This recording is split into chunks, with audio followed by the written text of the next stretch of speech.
4 வருஷத்துக்கு முன்னாடி 2020 கோவிட்ல சாப்பாடுக்கே கஷ்டப்படுற மாதிரி ஒரு சிச்சுவேஷன். அன்னைக்கு மண்ணடியில என்கிட்ட 2 பேர் ஒர்க் பண்ணிட்டு இருந்தாங்க 2021ல. இன்னைக்கு எங்க டீம்ல கிட்டத்தட்ட 300 பீப்புள் ஒர்க் பண்றாங்க. 3 வருஷத்துல அவ்வளவு பெரிய சேஞ்ச். 7+ இன்னைக்கு மெட்டீரியல் அப்படின்ற ஒரு விஷயமே வந்து ஆல்மோஸ்ட் அவுடேட்டடா இருந்த டைம். அது எல்லாருமே ரெடிமேட் அப்படின்னு போயிட்டு இருந்த நேரம், ஃபாஸ்ட் ஃபேஷன்ற பின்னாடி ஓடிட்டு இருந்த நேரம். இப்போ மெட்டீரியல் போது பல ஹெசிடேஷன். யார்ப்பா தச்சு போடுறது, நீ இதை வச்சுனா நீயே கூட தச்சு போட மாட்டேன். நானே அந்த டைம் ரெடிமேட் செட்டை தான் போடுவேன். ரோட்ல போறவங்க வரவங்கலாம் நிப்பாட்டி நீங்க டெய்லரான்னு கேட்கிற அளவுக்கான ஒரு போராட்டம் வந்துருச்சு அந்த இடத்துல. டெய்லரை கண்டுபிடிக்க முடியாம. ஏன்னா எனக்கு டெய்லரிங் தெரியவே தெரியாது. எனக்கு மெட்டீரியலை பத்தி ஒன்றும் தெரியாது, டெய்லரிங் பத்தி தெரியாது. கஷ்டப்பட்டு ரொம்ப சிரமப்பட்டு ஒவ்வொரு விஷயமா பண்றேன். ஒண்ணுமே நடக்க மாட்டேங்குது. ஒழுங்கான ஃபிட்டிங் கொடுக்க முடியல, ஃபினிஷிங் கொடுக்க முடியல. அவ்வளோ சேலஞ்சஸ். ஒரு சின்ன சர்க்கிள் தான், ஒரு நோன் சர்க்கிள், ரிப்பீட்டட் கஸ்டமரா ரெகுலரா வரக்கூடிய மக்கள், அவங்கள பேஸ் பண்ணி தான் வாழ்வாதாரமே இருந்துச்சு. அதுக்கப்புறம் அந்த சோசியல் மீடியால சின்னதா போஸ்ட் போடும்போது ஒரு க்ரௌடு, ஒரு 1-2 பேர் வர ஆரம்பிச்சாங்க. ஏதோ ஒன்று இதுல இருக்குடா அப்படின்றது அப்போதான் நான் என்ன கண்டேன்.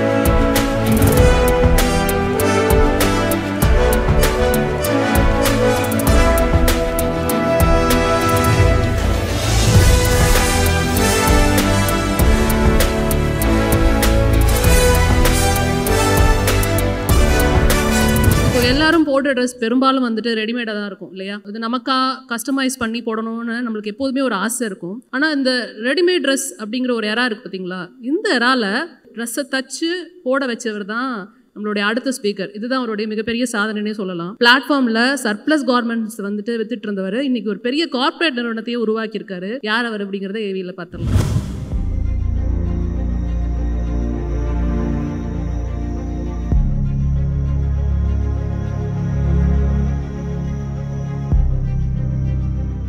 சென்னையில் இருக்க பட்டினப்பாக்கன்ற ஒரு ஏரியாவில் தான் நான் பிறந்தேன். அது பார்த்தீங்கன்னா ஒரு ஹவுசிங் போர்டு ஏரியா. அந்த மக்களோட பழகுனதில் நான் கற்றுக்கிட்ட ஒரு விஷயம் என்ன அப்படின்னா, இந்த எளிய மக்கள் வாழக்கூடிய இடத்துல தான் நிறைய ஒற்றுமைனா என்ன, போராட்ட குணம்னா என்ன, எப்படி வாழ்க்கையை பார்க்குறது, வாழ்க்கையை எப்படி கற்றுக்கிறதுன்ற பாசிட்டிவான நிறைய விஷயங்கள் நான் கற்றுக்கிட்டேன். அப்புறம் எங்கள் அப்பா வந்து ஒரு தள்ளுவண்டி வியாபாரி. ஆரம்பத்தில் பிளாட்ஃபார்மில் கடை போட்டிருந்தாரு. அதுக்கப்புறம் ஒரு சின்னதாக கடை வச்சார். எங்கள் அப்பாவோட எல்லா வியாபாரத்துலையும் எங்கள் அப்பாவோட கூட இருந்து நான் எல்லா விஷயத்தையும் நான் பார்த்துருக்குறேன். நிறைய விஷயத்தை கற்றுருக்கிறேன். பெரிய இன்ஸ்பிரேஷன். அதுக்கப்புறம் ஸ்கூல் காலேஜ் முடிக்கும் போதே நானும் நிறைய விஷயங்களை ட்ரை பண்ணியிருக்கேன். நிறைய வியாபாரங்கள் முயற்சி ஈடுபட்டிருக்கிறேன். காலேஜ் முடிஞ்சதுக்கப்புறம் ஏதாவது வியாபாரம் பண்ணலான்னு பார்த்தா கையில் காசு இல்லை. நான் எனக்கு வேலைக்கு போகிறதுக்கான விருப்பமும் கிடையாது. அப்போ தான் மண்ணடியில் ஒரு சின்ன ஏரியா 10க்கு 10ல் ஒரு கடை ஓப்பன் பண்ணேன். ஓப்பன் பண்ணி அங்கே உள்ள கஸ்டமர்ஸை நானே போயிட்டு ஒவ்வொருத்தவங்களையும் பேசி கூப்பிட்டு வந்து வியாபாரம் பண்ணுவேன். பல ஏற்றத்தாழ்வுகள், பல சவால்கள் அவங்களுக்கு ஸ்டிச் பண்ணி கொடுக்கும்போது ப்ராப்பரான ஃபிட்டிங் கொடுக்க முடியாமல், ப்ராப்பர் ஃபினிஷிங் கொடுக்க முடியாமல் பல சவால்களை சந்தித்து அதுக்கப்புறம் நான் கற்றுக்கிட்டேன். இந்த தொழிலையோ நம்ம அடுத்த லெவலில் வளரணும் அப்படின்னா நிறைய டெக்னாலஜிஸை கொண்டு வரணும்.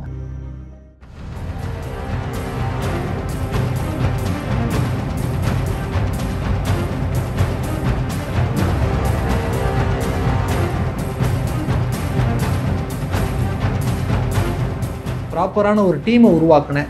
அதோட வெளிப்பாடாக இன்றைக்கி இந்த நிறுவனத்தை பல இடங்களில் கொண்டு போய் சேர்க்க முடியுது. மக்களுக்கு ஒரு நல்ல சர்வீஸை கொடுக்க முடியுது. ஒரு பிராண்டாக மக்கள்கிட்ட கொண்டு போய் சேர்க்க முடியுதுன்னு நான் நம்புகிறேன். ஸோ இந்த ஒரு உத்வேகம் இந்த நிறுவனத்தை உலகம் முழுவதும் கொண்டு போய் சேர்க்கணும். 1000க்கும் மேற்பட்ட கடைகளை திறக்கணும். 1 லட்சத்துக்கும் மேற்பட்ட மக்களுக்கு வேலை வாய்ப்பு கொடுக்கணும். நிறைய மக்களுக்கு இந்த சர்வீஸை, இந்த கஸ்டமைஸ் டெய்லரிங்கிற சர்வீஸை கொண்டு போய் சேர்க்கணும் அப்படின்ற என்னுடைய கனவு. இதுதான் என்னுடைய லட்சியமாக இப்போது செயல்பட்டுருக்கு. நான் அப்துல் ராஃபி, ஃபவுண்டர் ஆஃப் மிசாஜ்.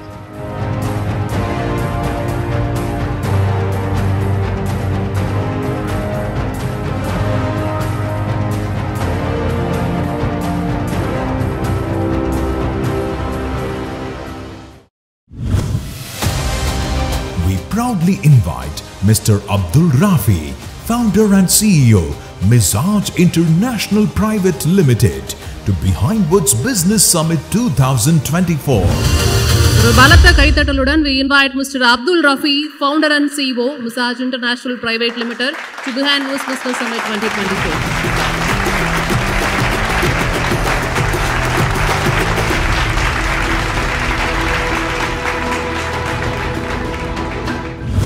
இன்ன பொருள் என்று கண்டறிய முடியாத எந்த பொருளாகவும் இல்லாத நிலையில் இருந்து நம்மை படைத்த, என்னை படைத்து நடக்க வைத்து, பார்க்க வைத்து, பேச வைத்து, இன்னைக்கு உங்க முன்னாடி நிற்க வச்சிருக்க அந்த இறைவனுக்கே எல்லா புகழும். அதாவது எனக்கு இன்னைக்கு ஒரு 36 வயசு ஆகுது அப்படின்னா ஒரு 36-37 வருஷத்துக்கு முன்னாடி நான் என்னவா இருந்தேன் அப்படின்னு கேட்டால் யாராலையுமே சொல்ல முடியாது. உங்களோட வயசுலேருந்து ஒரு வருஷத்துக்கு முன்னாடியோ 2 வருஷத்துக்கு முன்னாடியோ நீங்கள் என்னவா இருந்தீங்க அப்படின்னா யாராலையும் சொல்ல முடியாது. அப்படி தானே? இதுக்கு முன்னாடி தாய் வயிற்றுக்குள்ளே இருந்தேன், பிறக்கிறதுக்கு முன்னாடி, அதுக்கு முன்னாடி இதுவாக இருந்தேன், இதுக்கு முன்னாடி அதுவாக இருந்தேன். ஒரு லெவலுக்கு முன்னாடி, ஒரு ஸ்டேஜுக்கு முன்னாடி நம்ம எதுவுமே இல்லை இந்த உலகத்தில். அப்போது நம்மை படைத்து பரிபாலித்து வாழ வைக்கக்கூடிய இறைவனுக்கே எல்லா புகழும் அப்படின்றது மட்டும்தான் நம்ம வாழ்க்கையை சிறப்பான முறையில் சந்தோஷமான முறையில் வாழ்கிறதுக்கான ஒரு அடிப்படையாக இருக்கணும். எதுக்காக சொல்லிக்கிறேன் அப்படின்னா, இன்னைக்கு இந்த ஸ்டேஜில் நிற்க வச்சது, இந்த ஏவியில் நீங்கள் பார்த்த விஷயம், அது எல்லாமே இறைவனோட அருளால், இறைவனோட நாட்டத்தினால நடந்த ஒரு விஷயம். அந்த விஷயத்தை நான் இறைவனுக்கு காணிக்கையா வச்சு என்னுடைய விஷயத்தை ஸ்டார்ட் பண்ணுறேன். நான் அப்துல் ராஃபி, பட்டினப்பாக்கம்ன்ற ஒரு ஏரியா நீங்கள் பார்த்துருப்பீங்க, ஒரு ஸ்லம்போர்டு ஏரியா. நான் காமிச்ச எக்ஸாக்டாக அதே ஏரியா தான். இப்போ இந்த ஏவியில் பார்த்த அதே ஏரியா, அதுதான் என்னோட வீடு. 2011 வரைக்கும் நான் அங்கே தான் வாழ்ந்தேன் நான். அப்புறம் 2011 வந்து ஒரு 60 ஸ்கொயர் ஃபீட்டில் கடை ஆரம்பித்தேன் நான். அதாவது கடையில் உள்ள கொஞ்சோண்டு ஸ்டாக்கு அது மட்டும் தான் இருந்துச்சு, வேற எதுவுமே இல்லை. கஸ்டமர் கூட இல்லைன்னா ஒரு காம்ப்ளெக்ஸ்க்குள்ள கடைசி கடை. அதுக்கப்புறம் அந்த மெட்டீரியல் ஃபேப்ரிக் சேல் பண்ணுறேன். ஆனால் பெரிய க்ரௌட் வரல. ஏன்னா மெட்டீரியல் அப்படின்ற ஒரு விஷயமே வந்து ஆல்மோஸ்ட் அவுடேட்டடாக இருந்த டைம் அது. எல்லாருமே ரெடிமேடு அப்படின்னு போயிட்டு இருந்த நேரம், எல்லாருமே வந்து ஃபாஸ்ட் ஃபேஷன்ற பின்னாடி ஓடிட்டு இருந்த நேரம். இப்போ மெட்டீரியல் போது பல ஹெசிடேஷன். என்னை சார்ந்து இருந்த நிறைய பேர் சொன்னாங்க, நீ யார்ப்பா தச்சு போடுறது, நீ இதை வச்சுனா நீயே கூட தச்சு போட மாட்டேன். நானே அந்த டைம் ரெடிமேட் செட்டை தான் போடுவேன், ஸ்டிச் பண்ணி போடுறதுக்கு காசு வேணுமே அப்படின்னு சொல்லிட்டு. அப்போ பட் எனக்கு ஏதோ ஒரு விதத்தில் ஒரு இது இருந்துச்சு. இன்னைக்கு சார் கூட சொன்னார் முன்னாடி, எங்க காம்படிஷன் நிறைய இருக்கோ மக்கள் அங்க பின்னாடியே ஓடுறாங்க, காம்படிஷன் எங்க இருக்கோ அங்கதான் அதுக்கு பின்னாடி மக்கள் கிரௌடா இருக்கிறாங்க, அங்கதான் பிசினஸ் கொண்டு போய் குமிக்கிறாங்க. அப்போ ரொம்ப சேலஞ்ச் இருக்கும் உங்களால. எனக்கு அந்த நேரத்துல ஒரு சின்ன இந்த நாலேஜ் எனக்கு இருந்துச்சு. எவ்வளவு பேர் ரெடிமேட்ல போட்டாலும் ஒரு 2% பீப்புளாவது தச்சு போடுறதுக்கு இருக்க மாட்டாங்களா, அந்த மக்களை நம்ம கொஞ்சம் கவர் பண்ணுவோம் அப்படின்றத அந்த நேரத்துல அந்த ஒரு சின்ன ஐடியா எனக்குள்ள வந்தது. அதுக்கப்புறம் டெய்லரிங் ஆரம்பிச்சேன்னா கொஞ்சம் நஞ்சம் கஷ்டப்படல, சாதாரண கஷ்டம் இல்லை, வார்த்தைகளால் சொல்லவே முடியாது அந்த கஷ்டங்களை. டெய்லர் தச்சிட்டே இருப்பார், ஒரே டெய்லர் தான் தச்சிட்டே இருக்குமாறு போய் பார்க்கறதுக்குள்ள ஆள் ஓடிடுவாங்க எந்திரிச்சு. தனியாக உட்காந்து தைக்க முடியாது. டெய்லருங்களோட மைண்ட் செட் அவங்களுக்குன்னு ஒரு விதமான மைண்ட் செட் இருக்கும். யாரையாவது ஒரு ஆளை ரோட்டில் போகிறவங்க வரவங்களெல்லாம் நிப்பாட்டி நீங்கள் டெய்லராக இருக்கீங்க, நீங்கள் டெய்லரான்னு கேட்குற அளவுக்கான ஒரு போராட்டம் வந்துருச்சு அந்த இடத்துல, டெய்லரை கண்டுபிடிக்க முடியாமல். ஏன்னா எனக்கு டெய்லரிங் தெரியவே தெரியாது, எனக்கு மெட்டீரியலை பற்றி ஒன்றும் தெரியாது, டெய்லரிங்கை பற்றி தெரியாது. ஸோ அந்த தொழிலுக்குள்ள இறைவன் என்னை எடுத்துக்கார வச்சா என்னை வச்சு ஏதோ வேலை வாங்கினான்ற மாதிரி தான் இன்னைக்கு நான் பார்த்தா தெரியுது. அப்போ அந்த டெய்லர்ஸ் கஷ்டப்பட்டு ரொம்ப சிரமப்பட்டு ஒவ்வொரு விஷயமா பண்ணுறேன், ஒன்றுமே நடக்க மாட்டேங்குது. ஒழுங்கான ஃபிட்டிங் கொடுக்க முடியல, ஃபினிஷிங் கொடுக்க முடியல, அவ்வளோ சேலஞ்சஸ். கஸ்டமர்லாம் திரும்ப ரிப்பீட் ஆக மாட்டிருக்காங்க, பண்டிகை டைம்ல வாங்கினா திரும்ப அவங்களுக்கு டேட்ல கொடுக்க முடியல. ஒரு டைம்ல இந்த தொழிலை விட்டே நம்ம போயிடுவோம், இதுல இருந்து நம்மளால இன்னைக்கு உருப்பிட முடியாது. ஆனால் பெரிய ஆள் ஆகணும், பெரிய காசு சம்பாதிக்கணும் அப்படின்ற ஒரு இன்ட்ரெஸ்ட், ஒரு ஆசை, ஒரு ஆஸ்பிரேஷன் இருந்துட்டே இருந்துச்சு. ஆனா இந்த தொழில இருந்து இன்னைக்கு நம்மளால என்னைக்குமே பண்ண முடியாது. ஏன்னா நமக்கு அதுக்கப்புறம் எனக்கு அப்புறம் வந்து இந்த தொழில ரெடிமேட் ஆரம்பிச்சவங்களும் சில பேர் டக்குன்னு வளர்ந்துட்டு போறாங்களே. அப்போ ஒரு ஸ்ட்ரகிள் ஃபேஸ் அப்படின்றது எனக்கு தொடர்ந்து வந்துகிட்டே இருந்தது அந்த நேரத்துல. அப்போ ஒரு டைம்ல என்ன பண்ண ஆரம்பிச்சிட்டேன், சரி ஓகே நம்ம வேற தொழில் ட்ரை பண்ண ஆரம்பிச்சிருவோம், இதுல இருந்து நம்ம எதுவும் பண்ண முடியாதுன்னு சொல்லிட்டு கடைக்கு வர கஸ்டமர்ஸ் யாராவது இது பண்ணலாம், அது பண்ணலாம், அப்படி பண்ணலாம், இப்படி பண்ணலாம்னு சொல்லிட்டு இந்த 2011 இருந்து 20 வரைக்கும் கிட்டத்தட்ட ஒரு 10-20 பிசினஸ் வரைக்கும் நான் பண்ணி பார்த்தேன். எல்லா பிசினஸையும் ட்ரை பண்ணி பார்த்துட்டேன், எல்லா சிரமங்களையும் பட்டுட்டேன், எல்லா விதமான 4-5 நாடுகளுக்கு பயணப்பட்டேன், ஏதாவது ஒன்று பண்ணுவோம் அப்படின்னு சொல்லிட்டு. பட் எதுலையுமே வந்து ஒரு கரெக்டான ஒரு ரூட் அமையல. இப்போதான் 2020 வந்துச்சு. 20ல கோவிட், எவ்வளவு ஸ்ட்ரகிள் அப்படின்னு தெரியும். கடை 2 ஸ்டாஃப், அந்த கடை அப்படியே இருந்துச்சு, அந்த மெட்டீரியல் கடை மெட்டீரியலா இருந்தது. டெய்லரிங்லாம் நான் ஸ்டாப் பண்ணிட்டேன், ஏன்னா கரெக்டா பண்ண முடியல அப்படின்னு சொல்லி டெய்லரிங்லாம் ஸ்டாப் பண்ணிட்டேன். அப்போ அந்த நேரத்துல 2020ல பாத்தீங்கன்னா கோவிட் டைம்ல லிட்டரலா சாப்பாட்டுக்கே கஷ்டப்படுற மாதிரி ஒரு சிச்சுவேஷன். 4 வருஷத்துக்கு முன்னாடி 2020 கோவிட்ல சாப்பாட்டுக்கே கஷ்டப்படுற மாதிரி ஒரு சிச்சுவேஷன் அப்படியே மீண்டு வந்தது. அதுக்கப்புறம் ஏன்னா அது வரைக்கும் என்னென்னமோ ட்ரை பண்ணிட்டு இருந்தனோ அது எதுவுமே என்னால் பண்ண முடியல. ஏன்னா கையில காசு கிடையாது, வெளியூருக்கும் சுத்துற மாதிரி சிச்சுவேஷன் கிடையாது. ஊரா சுத்திட்டு இருந்தேன், அது பண்ணலாம், இது பண்ணலாம், அங்க போகலாம், இவன் ஏதாவது சொன்னா அவன் பின்னாடி போயிடுறது, மலேசியாவில் அது பண்ண முடிஞ்சா மலேசியாவில் போயிடுறது, ஸ்ரீலங்காவில் இந்த பிஸ்னஸ் இருக்குன்னு சொன்னா ஸ்ரீலங்காவில் போயிடுறது. ஸோ எது ட்ரை பண்ணிட்டு இருந்தனோ அதுக்கு வந்து கோவிட் வந்து இதாயிடுச்சு, கையில் காசும் இல்லை, வெளியூருக்கும் போக முடியல. அப்போது 2021 ஸ்டார்டிங்கில் என் கடையில் உட்காந்து ஏதாவது ஒன்று பண்ணணுன்ற சிச்சுவேஷன், எதுவுமே பண்ணுறதுக்கு வேலை இல்லை. அந்த நிர்பந்தம் தான் எனக்கான ஒரு அடிப்படையாக மாறிச்சுது. அப்போது அந்த ஃபேஸ்புக்கோட ஃபவுண்டர் மார்க் ஜூகர்பர்க் அவர் வந்து ஒரு பேட்டியில் அப்போதான் ஜஸ்ட் ஒரு இதில் பார்த்து என்ன சொன்னார்னா, இந்தியர்கள் பொதுவாக இந்தியன்ஸ் வந்து ஃபேஸ்புக்கை வந்து டைம் பாஸ்க்கு தான் யூஸ் பண்ணுறாங்க, ஃபேஸ்புக்கையும் சோஷியல் மீடியாவையும் டைம் பாஸ்க்கு தான் யூஸ் பண்ணுறாங்க, அதை வச்சு எவ்வளோ சம்பாதிக்க முடியுன்ற வித்தை தெரியல, அதுவும் இந்தியாவில் எவ்வளோ சம்பாதிக்க முடியுன்ற சோஷியல் மீடியாவை வச்சு சம்பாதிக்க முடியும்னு தெரியல அப்படின்ற ஒரு சின்ன ஒரு பேட்டி பார்த்தேன். பெரிய ட்ரிகரிங்காக இருந்துச்சு எனக்கு. நம்ம டைமை சாப்பிட்டுட்டு இருக்கு, நம்ம அதுக்கு அடிக்ட் ஆகிட்டோம். அப்போ அதை கொண்டு ஒரு பெரிய மக்கள் சம்பாதிச்சுட்டே இருக்கிறாங்க அப்படின்ற ஒரு சின்ன சிந்தனை. அதுக்கப்புறம் தான் இந்த ஃபேஸ்புக், இன்ஸ்டாகிராமில் சின்ன சின்னதாக போஸ்ட் எடுத்து போட ஆரம்பிச்சு. கடையில் உள்ள கஸ்டமருடைய டெஸ்டிமோனியல், ஃபோட்டோஸு, கஸ்டமருடைய அந்த ரிவ்யூஸ் அதெல்லாம் எடுத்து போட ஆரம்பித்தேன்.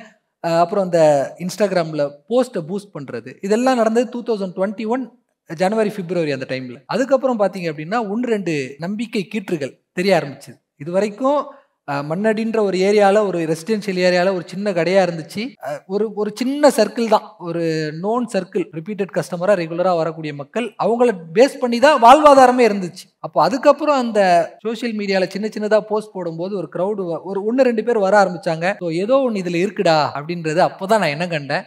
அதுக்கப்புறம் கொஞ்சம் கொஞ்சமாக இன்ஃப்ளூயன்சர் மார்க்கெட்டிங் 1-2 பேரை கூப்பிட ஆரம்பித்தேன். மண்ணடி ரெசிடென்ஷியல் ஏரியா, வண்டியை கூட கொண்டு வந்து உங்களால் பார்க்க பண்ண முடியாது, அந்த மாதிரி ஏரியாவில் இன்ஃப்ளூயன்சரை கூப்பிட்டு வந்து 2-3 வீடியோஸ் போட்டேன். Unexpected crowd. அதாவது எப்படி சொல்கிறதுனா, நான் போட்டது சும்மா சாதாரணமாக அது வரைக்கும் போட ஆரம்பித்தேன். ஃபேப்ரிக்ஸ், டெய்லரிங் கூட அப்போ நான் என்னுடைய ஓன் யூனிட்லாம் கிடையாது. அந்த இன்ஃப்ளூயன்சர் வீடியோக்காக நான் என்ன பண்ணேன்னா, வெளியில் கொடுத்து ஸ்டிச் பண்ணி வாங்கணும் அப்படின்ற மாதிரி நான் ஸ்டிச் பண்ணி போட்டு ஆரம்பித்தேன். பெரிய க்ரௌட் வர ஆரம்பிச்சுது. அதுக்கப்புறம் தான் தெரிஞ்சுது இதில் எவ்வளோ பெரிய வேக்யூம் இருக்குது. மக்கள் ஒரு சின்ன மார்க்கெட்டிங்க்கு, சின்ன ஒரு இன்ஃப்ளூயன்சர் வீடியோக்கு இவ்வளோ பெரிய க்ரௌட் வந்துச்சு அப்படின்னா, இந்த கஸ்டமைஸ் டெய்லரிங் அப்படின்றது எந்த அளவுக்கு ஒரு வேக்யூம் இல்லை இண்டஸ்ட்ரி. அதிலும் பர்டிகுலராக நான் போட்ட வீடியோஸ்லாம் நான் ப்ரொமோட் பண்ணது என்னன்னு பார்த்தீங்கன்னா, வெட்டிங் சூட்ஸ். அந்த வெட்டிங் சூட்ஸ் அப்படின்ற விஷயத்துக்கான மக்கள் எவ்வளோ மக்கள் இருக்கிறாங்க, அதுக்கான எவ்வளோ பெரிய டிமாண்ட் இருக்குது அப்படின்றத நான் அப்போ தான் ரியலைஸ் பண்ணேன். அதுக்கப்புறம் க்ரௌட் வந்துச்சு, டீம் ஹேண்டில் பண்ண முடியல, கஸ்டமர் ஹேண்டில் பண்ண முடியல, ஒழுங்கான சர்வீஸ் கொடுக்க முடியல. ரொம்ப பெரிய ஸ்ட்ரகிள். முன்னாடி இல்லாத ஒரு பிரச்சனை, காசு பணம் இல்லாத ஒரு பிரச்சனை அப்படின்னா, இப்போ வந்து ப்ராப்ளம் ஆஃப் பிளென்டி அப்படின்ற மாதிரி இருக்கிறதுனால பிரச்சனை அப்படின்னு சொல்லி. ஸோ அந்த நேரத்தில் தான் ஒரு நல்ல நண்பர், ஒரு கஸ்டமராக வந்தார். அவர் சொன்னார், நான் இவ்வளோ பிரச்சனையை ஃபேஸ் பண்ணுறேன், என்னை யாராவது வழிகாட்டினா நல்லாயிருக்கும், எனக்கு எப்படி பண்ணுறதுனே தெரியல, பிஸ்னஸ் எப்படி பண்ணுறது தெரியல, கஸ்டமரை எப்படி ஹேண்டில் பண்ணுறது தெரியல, டீம் எப்படி ஹேண்டில் பண்ணுறது தெரியல. என்னுடைய மென்டர் சத்யநாராயணன் சார், ஸோ அவரை வந்து அறிமுகப்படுத்தி வச்சார். அவர் இங்கே தான் இருக்காரு. எதுவுமே இல்லாமல், எந்த ஒரு பிஸ்னஸ் பேக்ரவுண்ட் இல்லை, அப்பா பிளாட்ஃபார்ம் வியாபாரினா எந்த மாதிரியான ஒரு மைண்ட் செட் இருக்குன்னு தெரியும் உங்களுக்கு.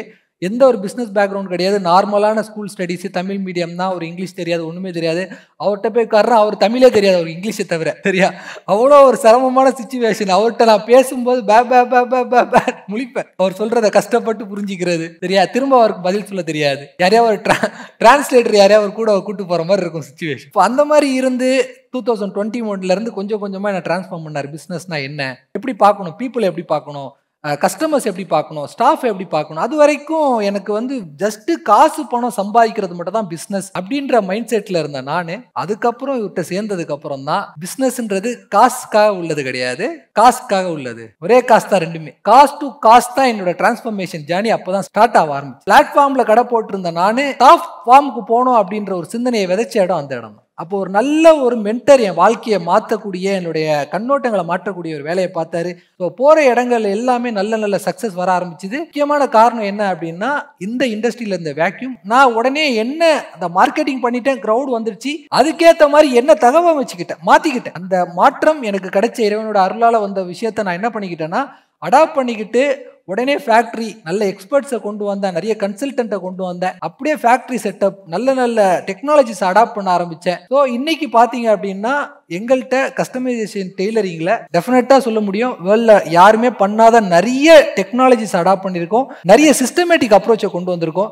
கிட்டத்தட்ட அன்னைக்கு மண்ணடியில் என்கிட்ட 2 பேர் ஒர்க் பண்ணிட்டு இருந்தாங்க 2021. இன்னைக்கு எங்கள் டீமில் கிட்டத்தட்ட 300 பீப்புள் ஒர்க் பண்ணுறாங்க. 3 வருஷத்தில் அவ்வளோ பெரிய சேஞ்சு.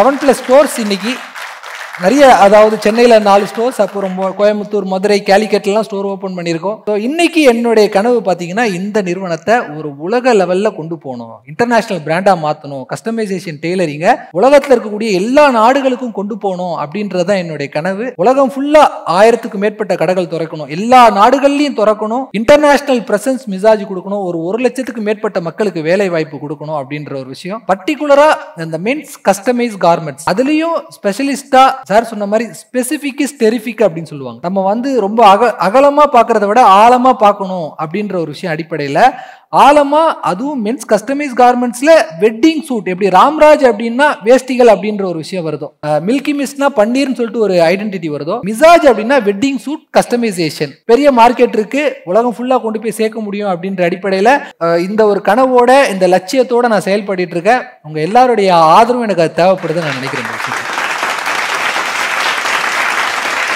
என்னுடைய இந்த ஜேர்னியில் என்னுடைய நாலேஜ் பேஸ்லையும் சரி, என்னோட டிரான்ஸ்ஃபர்மேஷனில் 5 லெசன் நான் உங்களோட ஷேர் பண்ணணும்னு ஆசைப்படுறேன். முதல் விஷயம் என்ன அப்படின்னா பர்பஸ். அதாவது நம்ம எதுக்காக ஒரு விஷயம் செய்கிறோம் அப்படின்றது ரொம்ப ரொம்ப முக்கியம். Why is more important than what? Why you are doing is more important than what you are doing அப்படின்ற ஒரு விஷயத்த என் மென்டர் மூலமாக நான் கற்றுக்கிட்டேன். ஒரு பர்பஸ் இல்லாத எந்த ஒரு விஷயமும் பார்த்தீங்க அப்படின்னா அதுவும் எனக்கு மட்டும் அப்படின்ற அடிப்படையில் இல்லை காசுக்காக மட்டும் தான் நான் பண்ணுறேன் அப்படின்ற அடிப்படையில் இருக்கும்போது ஒரு பெரிய டிரான்ஸ்ஃபர்மேஷன் நம்மளால் கொடுக்க முடியாது. எப்போ அந்த பர்பஸ் உலக மக்களோட தேவைகளோட கனெக்ட் ஆகுதோ, சொசைட்டியில் உள்ள ஒரு ப்ராப்ளத்துக்கு சொல்யூஷன் கொடுக்குற அடிப்படையில் கனெக்ட் ஆகுதோ, அப்போ அது ஒரு பெரிய மாற்றத்தை கொடுக்கும். அப்போ அந்த பர்பஸ் அது வரைக்கும் நான் காசு சம்பாதிக்கணும் அப்படின்ற அந்த பர்பஸ் இன்னைக்கு உலகம் முழுவதும் இந்த பிராண்டை கொண்டு போய் சேர்க்கணும், இதன் மூலமா இதுல இருக்கக்கூடிய மக்களுக்கு ஒரு நல்ல சர்வீஸை கொடுக்கணும், ஒரு நல்ல ஒரு ப்ராப்பரான ஃபிட்டிங் கொடுக்கணும், ஃபினிஷிங் கொடுக்கணும், இதுல உள்ள இந்த மக்களுடைய தேவைகளை நிறைவேற்றணும் அப்படின்ற அந்த பர்பஸோட கனெக்ட் ஆயிடுச்சு. அப்போ அந்த பர்பஸை ஃபைன் பண்ண நம்பர் 1. நம்பர் 2 என்னன்னு பாத்தீங்க அப்படின்னா சரௌண்டிங் ஆஃப் குட் பீப்புள். நல்ல மக்களோட ஒரு சரௌண்டிங். எப்படி ஒரு நல்ல மென்டரை தேர்ந்தெடுத்ததுக்கு, அதுக்கப்புறம் நல்ல கன்சல்டன்ட்ஸ், நல்ல சப்ஜெக்ட் மேட்டர் எக்ஸ்பர்ட்ஸ், நல்ல வெல் விஷஸ், அந்த சரௌண்டிங்ஸோட இருக்கும்போது டெஃபினட்டா உங்கள்ட்ட நல்ல மாற்றம் ஏற்படும். நம்பர் 3 என்னன்னு பாத்தீங்க அப்படின்னா டீம் பில்டிங் அண்ட் எம்பவர்மெண்ட். ஒரு நல்ல team, if you build your team build your business அப்படின்னு சொல்லுவோம். இப்போ நல்ல டீம் உருவாக்கணும், அவங்களோட தேவைகளை நம்ம பூர்த்தி செய்யணும், அவங்களுக்கு தேவையான எம்பவர்மெண்ட் அண்ட் டெலிகேஷனை கொடுக்கும்போது டெஃபினட்டா அது பெரிய மாற்றத்தை ஏற்படும். 4வது விஷயம் என்ன அப்படின்னு பாத்தீங்க அப்படின்னா கண்டினியூஸ் லேர்னிங் மூலமா மட்டும்தான், கற்றல் மூலமா மட்டும்தான். ஏன்னா நான் 2010 இருந்து 20 வரைக்கும் என்னென்னமோ முட்டி மோதுனா அவ்வளோ ஹார்ட் ஒர்க் பண்ணுவேன். காலைல 9 மணிக்கு வீட்டை விட்டு வந்தால் நைட்டு 11 மணிக்கு தான் போவேன். ஞாயிற்றுக்கிழமெல்லாம் லீவே கிடையாது. அவ்வளோ கஷ்டப்படுவேன். ஆனால் அவ்வளோ ஸ்ட்ரகிளாக இருக்கும். காசு பின்னாடி ஓடிக்கிட்டே இருப்பேன், ஆனால் வரவே வராது என் பக்கத்தில். அதுக்கப்புறம் லேர்ன் பண்ண ஆரம்பிச்சதுக்கு அப்புறம் தான் என்னோட டைமிங் ரொம்ப சுருங்கிடுச்சு, வேலையோட நேரம். ஆனால் லேசர் ஷார்ப் ஃபோக்கஸோட ஒர்க் பண்ண ஆரம்பிச்சு. இப்போ அந்த கற்றுக்கிட்டு நம்ம எப்படி பண்ணணும் அப்படின்னு தெரிஞ்சு, வியாபாரத்தில் ரொம்ப ரொம்ப முக்கியம் லேர்னிங். இன்னைக்கு எப்படி பண்ணணும்னு தெரியாம தானே அவ்வளோ லாஸ், அவ்வளோ கஷ்டம், அவ்வளோ ஸ்ட்ரகிள், அவ்வளோ சிரமங்களை மக்கள் ஃபேஸ் பண்ணிட்டு இருக்காங்க. இப்போ இந்த விஷயம் ரொம்ப முக்கியமான விஷயம். 5வது விஷயம் என்ன அப்படி பார்த்தீங்கன்னா பாசிட்டிவ் எக்ஸ்பெக்டன்சி. நம்ம எது ஒன்று பண்ணாலும் நல்ல எண்ணத்தோட, நல்ல சிந்தனையோட பண்றோம், அது டெஃபினட்டா நடக்கும்ன்ற நம்பிக்கையோட பண்ணும்போது கட்டாயமா அது நடக்கும் அப்படின்றது முக்கியமான விஷயம். 2 விஷயத்த சொல்லி நான் முடிச்சுக்கிறேன். ஒன்று, நபிகள் நாயகம் சொல்றாங்க, இன்னமல் ஆமாலு பின்னியாத், உங்கள் செயல்கள் அனைத்தும் எண்ணங்களை பொறுத்தே அமைகின்றன. நீங்க என்ன செஞ்சாலும் உங்களுடைய எண்ணங்கள் தான் அடிப்படை. இப்போ நம்ம எண்ணத்தை நல்லபடியா வச்சுக்கிட்டு நல்ல எண்ணத்தோட நல்ல காரியங்கள் செய்யும் போது டெஃபினட்டா அது ஒரு பெரிய ரிசல்ட்டை கொடுக்கும். நம்பர் 2 என்ன விஷயம் அப்படின்னா பால் ஜே மேயர் அப்படின்னு சொல்லிட்டு இன்டர்நேஷனல் லெவலில் எல்எம்ஐ ஆர்கனைசேஷனோட ஃபவுண்டர் ஒரு கோட் சொல்றாரு, ரொம்ப ஃபேமஸான, என்ன மாத்தின, என்ன இன்டர்நேஷனல் லெவலில் என்ன கொண்டு போகணுன்ற அந்த தாட்டை கொடுத்த ஒரு முக்கியமான ஒரு கோட். இதோட சொல்லி நான் முடிச்சுக்கிறேன். What ever you விவிட்லி imagine, ardently desire, sincerely believe, enthusiastically act upon, must inevitably come to pass. இறைவன் நாடினால் டைமா நீங்க நினைச்சது நடக்கும் அப்படின்றதா இதோட விஷயமே. அதுக்காக வேலை செய்யணும், அதுக்காக உற்சாகமா வேலை செய்யணும், அதை நம்பணும் அப்படின்றதா இதோட முக்கியமான விஷயம். இதோட எனக்கு இந்த வாய்ப்பை கொடுத்த பிஹைண்ட் வுட்ஸுக்கு நன்றியை தெரிவிச்சு இவ்வளவு நேரம் என்னுடைய ஸ்பீச்சை வச்ச கண்ணு எடுக்காம பார்த்தவங்க எல்லாருக்கும் என்னுடைய தேங்க்ஸ் சொல்லிக்கிறேன். Thank you so much.